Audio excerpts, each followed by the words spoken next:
people. Let's move locations, guys. But all this is coming down. We're going to probably put in 1.2 to 1.4, turn around and sell it for.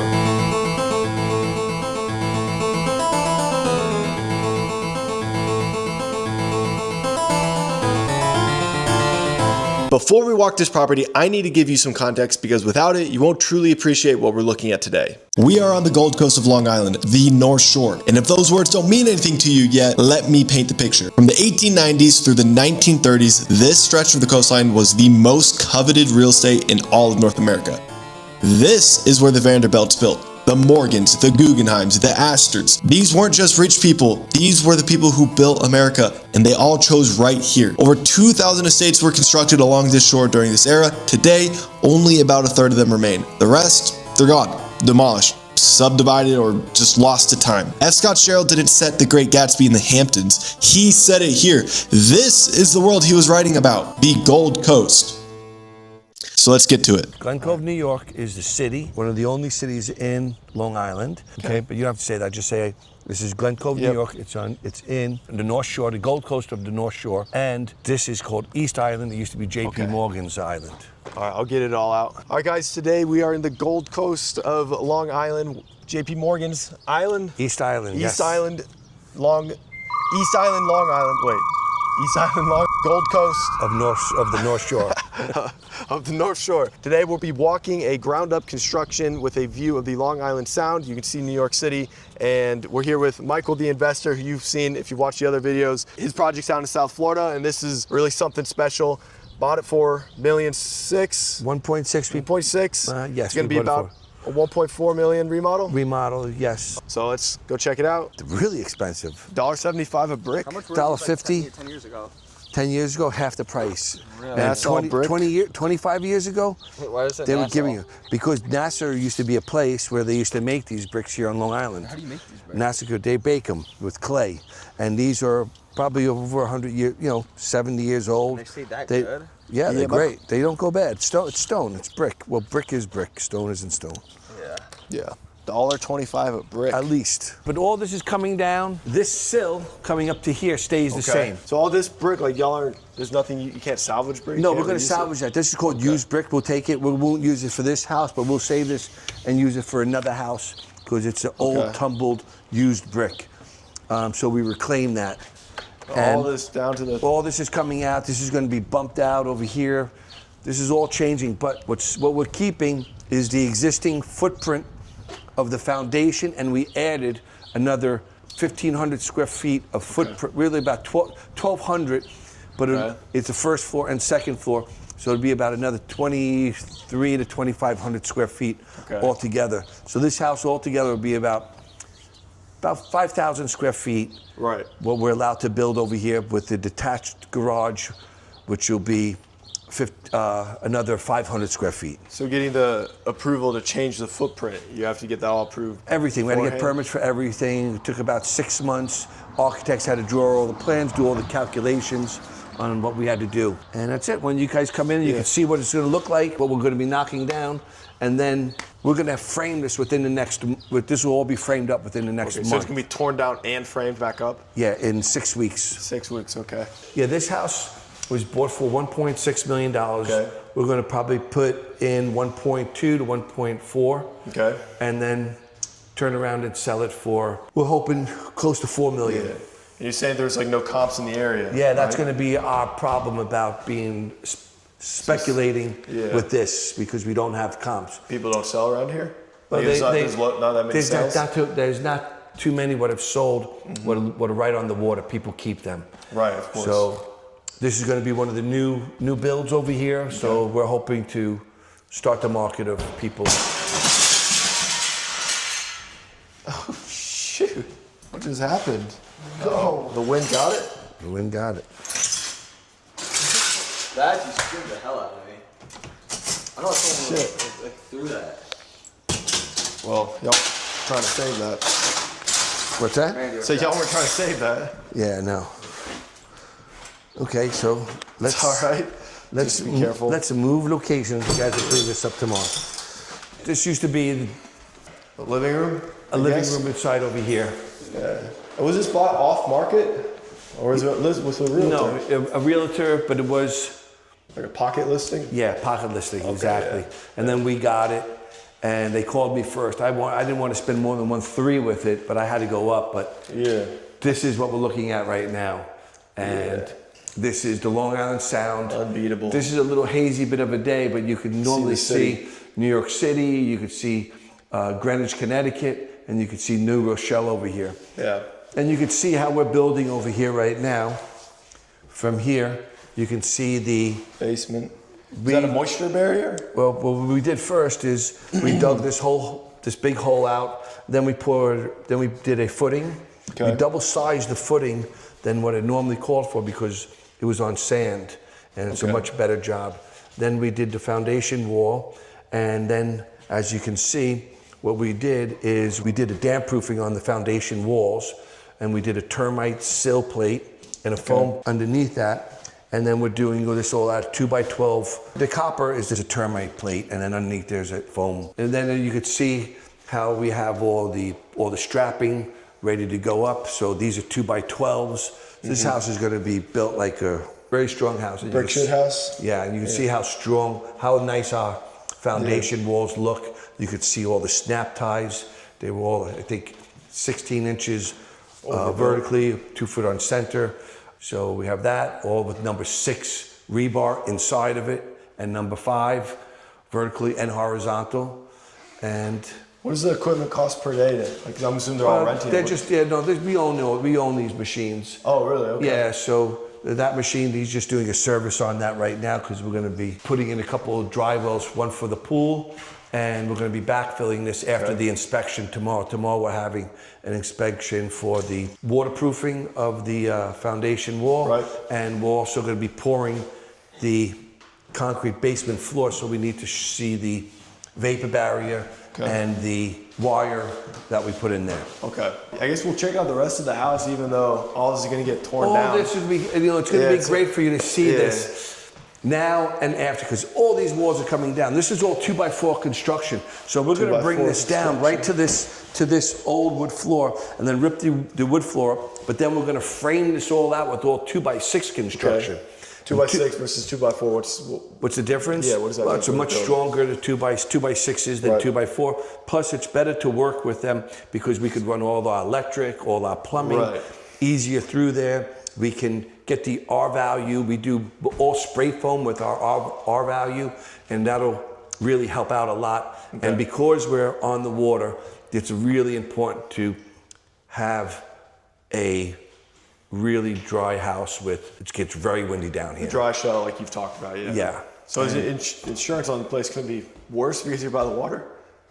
Always. Because you're in a flood zone. This is East Island. In a flood zone? This is East Island, so they changed the flood zone. So technically, everything's in the flood zone because this is East Island. Yeah, but you can still get insurance. You still get insurance, but it's high. Right now we're self-insured because we own it ourselves. No mortgage, It's going to be costly. It's probably be $12,000 to 15, depending on what the insurance company is going to want. Maybe possibly even a little higher. Wow. Okay. But for a new build, is insurance going to be more generous or less? Like if you do ground up versus just a remodel, does that impact insurance? Or it just goes off of value of the property, replacement costs, doesn't really matter? Yeah, I mean, you gotta shop it out. Okay. That's what we do. We try to shop it out. We'll go upstairs? Yeah, unless you want to see the old kitchen. Oh, yeah, we can rip through. Just watch out the glass right here. Yeah. Andy.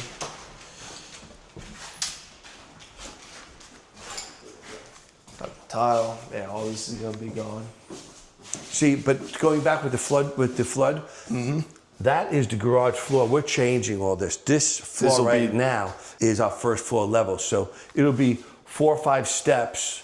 It'll be almost 4 feet to go walk down to 3.5 to 4 feet. So we're bringing up that, so we're not going to be in that flood zone per se, where a lot of these old houses were built and they're much lower. Okay. So we raised this, and that's a big deal. And insurance companies will definitely see that. Okay. Again, that goes back with the FEMA. Yeah. Then you can come over here, and you can see what this is going to be. The kitchen. This will be the kitchen, but it'll go all the way out over to here. All right. because you want to see this beautiful water. Very nice. Wow, yeah. You said 10-foot ceilings? These are all going to be finished 10-foot ceilings 10-foot on ceilings. first floor and second floor. Okay. And it's going to be 25-foot ceilings when you walk into the house because it's going to be open to below. Really? Okay. Yeah, it's going to be, it's a Big beautiful. grand staircase. Yeah. Our architect did a great design. We worked a lot to capture the outside and bring that water kind of inside and not. So do you work with the same architect for all your projects? Or you No, bid it all out? different. Florida's different, New York's different. Yeah. Beach ones, I try to give different ideas. Yeah. And I like working with this one architect structurally. He's very smart and he's creative with his engineering. So he's very, very talented. So we like working with him. What's the structure like for paying an architect? Do they just charge a one-time fee, or they want a Depends. We do a lot of work with it, but let's say they're kind of all over the place. But usually there could be 10% of your total cost. Okay. You know, so if you spend $1 million, they want $100,000. You know. Wow. So, Okay. Yeah. you know, but they don't do that for us because we do a lot of work with them. Right. You get volume pricing. Yeah. We'll check up upstairs. Yeah, let's go. Sweet. There's a whole Not other keeping it hard. basement down here as well. Oh wow. The existing one. And that basement, y'all are not filling it in anything. You're just extending it. Over here, they really kind of in Glen Cove, they don't want to have other people living down in basements. So we have to. It's got to be really storage. Oh, so they don't like basements being converted to livable space? No, it could be livable, but it can't be, it can't Kitchen. be, yes, it can't be kitchen. It could be a gym, it can be storage, it can be Because that they're worried stuff. about the flooding and Yeah. stuff like that. But you can see, and this has a beautiful sunset every day. This is going to be an amazing master bedroom. And you see, and where that machine is right now, in between that, we're doing an infinity 20 by 40 swimming pool. Wow. You can be in the pool overlooking. Oh yeah, it's gonna look beautiful. Goodness, this is gonna be the best looking house in the area. I was surprised. Oh, like, 100%. yeah, a lot of the houses over here were kind of dated. I was They're surprised. Yeah. I mean, this seems like a really desirable area to be, and most of the houses look pretty, 20, 30-year-old. They are, homes at if least. not But older. like as far as last time they've been updated, Yeah. they don't look like they've had many people really touching them. So this used to be the master, I'm guessing. Yeah, there's another bed, but this will all be down. This Yeah, will it's be, all gonna be torn. This will be Yeah. open to below over here. Open to below right Yeah, about there. and when you open up that front door, it's going to be a big 48-inch door with two side lights, and once you open that, you'll see directly right through to the water, and you'll look up, that's and it's going to amazing. have 2 sets of staircases, so you can go from the front to the back to the front. So, and again, this house is just growing right now. Yeah. Because you were saying earlier about how it's easy. So if you could picture this over this whole entire basement, what we just built here, that's where this whole house is going to be. And upstairs here, all we're doing is over that whole area and where we just were in that master bedroom, it's going to just be 3 bedrooms up here. Okay. So the master bedroom is going to be huge, and the closet is going to be bigger than this room. One of the closets. Yeah. And it could be, if somebody wants to, they could also turn it into a bedroom. Okay. Or a have a guest room closet, if they wanted to. right, depending on And what there'll they be want. another 16 by 20 bedroom with a bathroom downstairs too. Okay. We've been putting another main bedroom on the first floor. We find a lot of people like that, especially as they're getting older. I noticed you did it at the The other house in Seacliff. Yeah, I noticed that. Yeah, That one was small, but it's full bedroom. Yeah, it works. So I noticed they got a dock over there. Are you allowed to add any? Are you able to extend over the water? We're going to do this first, and we can extend, but that goes through another permit through DEC, and we really don't want to. It gets messy. Get those involved with this. So after we get this all completed, then we'll talk about doing some type of deck going out over there and bulkhead. Yeah, see, it looks like there's. Yeah, but they've been there forever. It's low. Yeah. We'll do something beautiful. Yeah, that'd be amazing because then you got infinity pool and deck. Like there's so much usable space. Oh yeah, this backyard. I'm so glad you guys are seeing this now. Yeah. Because what we're going to be doing to it in 6 months is going to be just ridiculous. Unbelievable. Yeah, it's going to be really good. Subscribe to see the follow-up video. Because so earlier you were saying how it's easier to just do a ground-up construction than trying to remodel some of these older houses because of the structural issues. Yeah, you have to, but you don't have enough room to put the new electric, the new HVAC. You have to build chases. You have to be careful of many things. So, and this is, we're just taking everything all down and then we're just reframing it. But we're keeping the sill and the footprint of the existing foundation. Right. And then we're adding, like you see. We could walk outside and you can see that. One thing I've kind of piecing together, it seems like ground-up construction only really makes sense right now for high-end luxury real estate, because a lot of the building, it's either volume, because when I was speaking to Heflin, he's telling me about the projects they're doing in Oklahoma and down in Texas. For them, the only things that are profitable is either like doing 100 houses at once or like 1, 2, 3 ultra high-end luxury stuff. You kind of noticing that? Like I feel like I think new construction always sells, brand new construction, but everything's is a price point. So the luxury markets, right now it's not a seller's market. So, but once people have money, and once that one person sees it and they want it, and I believe in building quality, so I think there's no substitute for that. If someone sees it, they like it, they want it, they're going to go for it. Yeah, and I think like we were kind of talking about when we were looking at the house here, was it Seacliff, right? Yeah, it's like a different mentality with the builds where it's like, you get the cookie cutter construction. It's more so like, how cheap can I get it done? Bare minimum expectation for the buyer. Whereas like this stuff, they expect the detail. The buyer expects the high-end stuff. the appliance package to be $60,000. Yeah, it's a different game. Where you're using a Wolf, where you're not using a Samsung. We're using all spray foam. We're not using regular, R13 or R19 insulation. We're doing radiant floor. We're doing 5/8 sheetrock. Overbuilt. Overbuilt just the right way. Just really glued and screwed, not just, when you walk through that house in Seacliff, you can notice that you couldn't hear anything from outside because all Marvin windows, all the plumbing. I don't know if you looked at that plumbing down there. Yeah, we see all the copper. It was beautiful. Well, it's all the copper, just how the plumbers do it. So precise. And that's a big deal.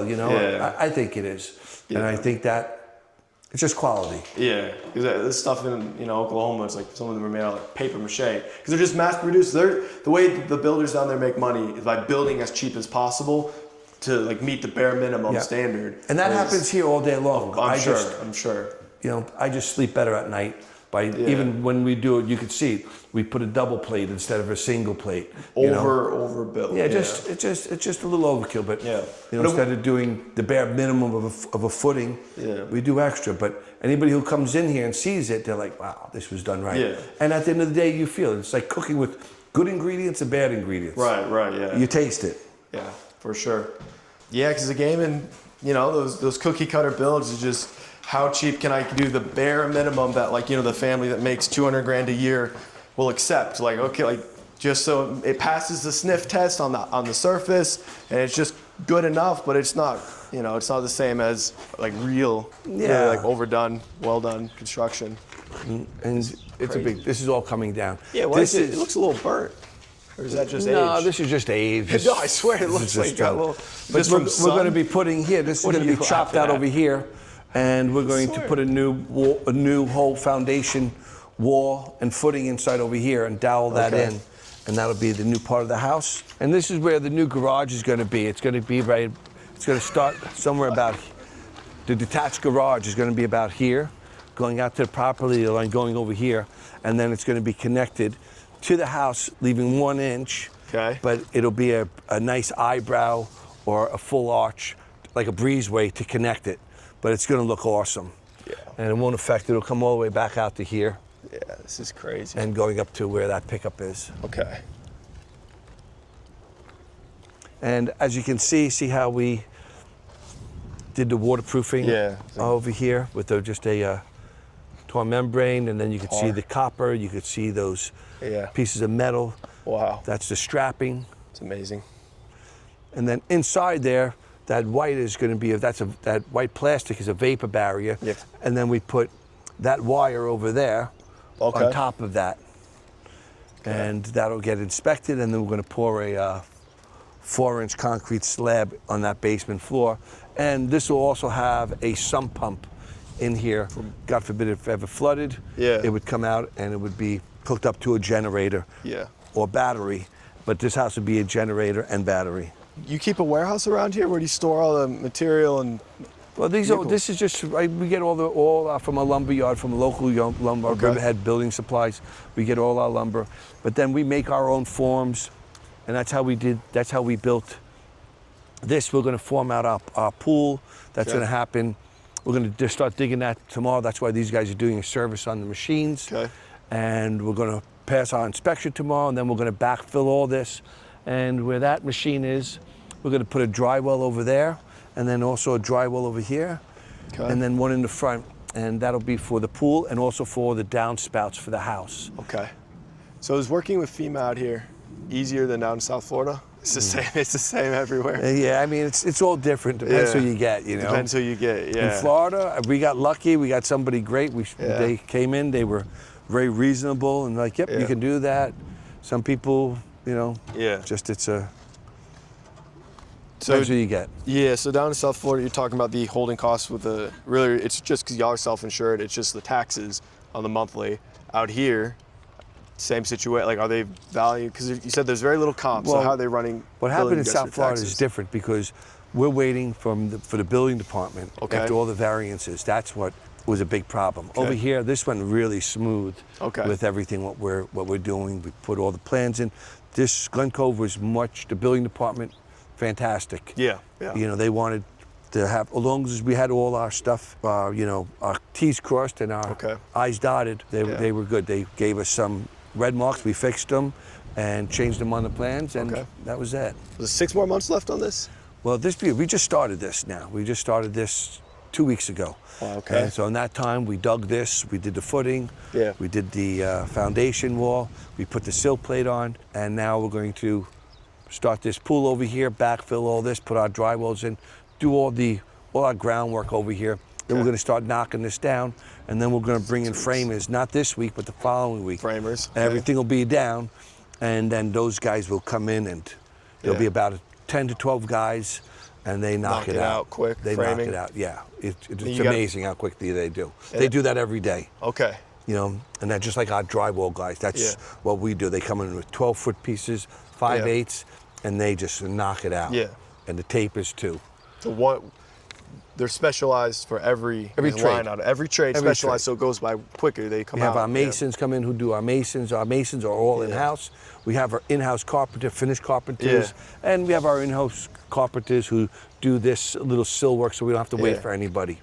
So we do a lot of in-house stuff to make the project go quicker than having to wait for say, a trade. Like, okay, we can knock that out for you. That makes sense. And you know, not have to wait for them and move on to the next step. So it moves a little quicker than the next type by having, you know, guys who know what they're doing. But it becomes very cost effective when you have a bunch of jobs like that, where these contractors know where they can go to each job, get paid right away, and then move on to the next. Yeah, for sure. You know, because then they have steady work. Yeah, steady work. And no downtown. Yeah, and that's the key to keeping workers, steady work. Steady work and paying them on time. When nobody wants to work for free. Again, this house, the ridge will be about 35 feet from the first floor when we're done.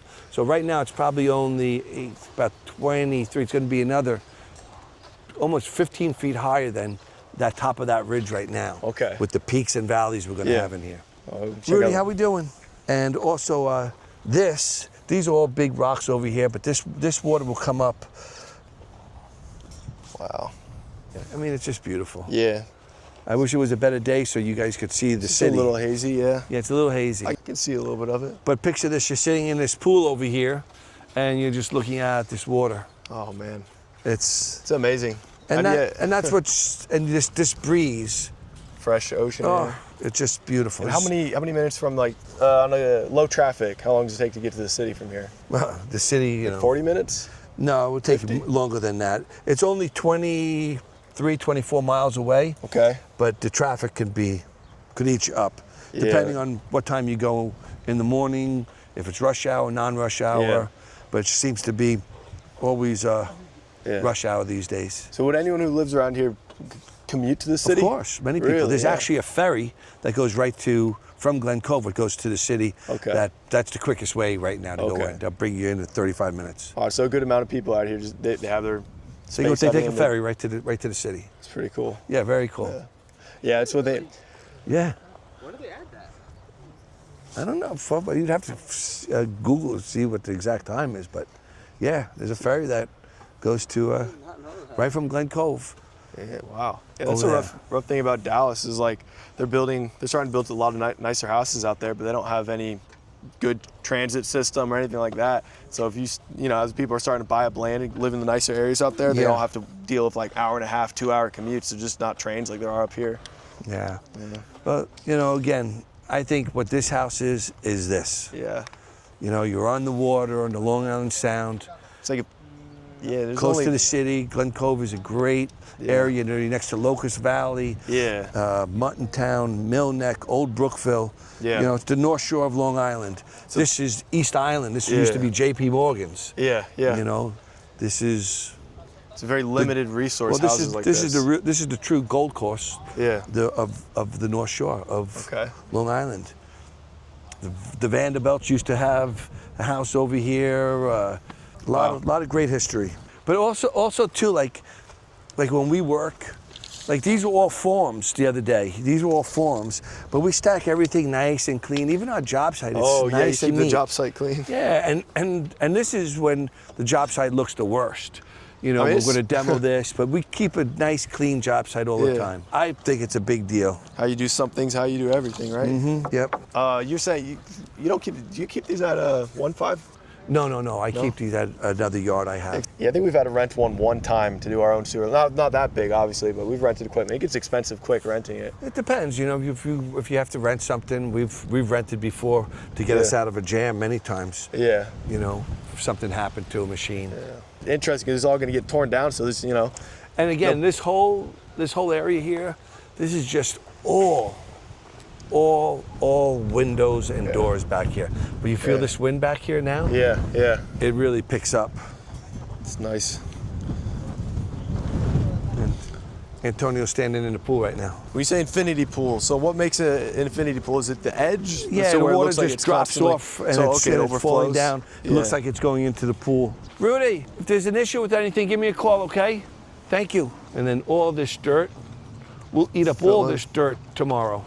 You got to have a guy come out. How much? No, we do that ourselves. We backfill everything ourselves. backfill. But we won't do that yet until we put these braces, do a little more of the decking, and it'll keep the foundation.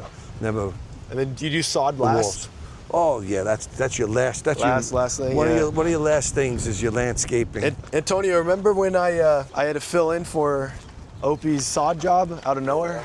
Yeah, so like Heflin, some guy in Oklahoma, had a big sod company. He was getting all the wrestlers to work, and Opie started clocking out, and so I got a call it's like 11 o'clock on a Tuesday, and then I was signed up for a 5 a.m. to like 5 p.m. sod job to fill in for Opie, and I got stuck with that for like a few weeks. But sodding is rough. I don't know how if there's any equipment to do it, but they just had us doing it manually. Nope, all by hand. hand. It was a bitch. Yeah. The only thing is you can bring the skids closer to you. Yeah, that's about it. All right, if any of you guys want to book a call with Michael here and speak to him, click the link below. Book a 30-minute call, 1 hour call, or 2 hour call. And if you guys want to get into any low-income housing, please click the link in the channel description.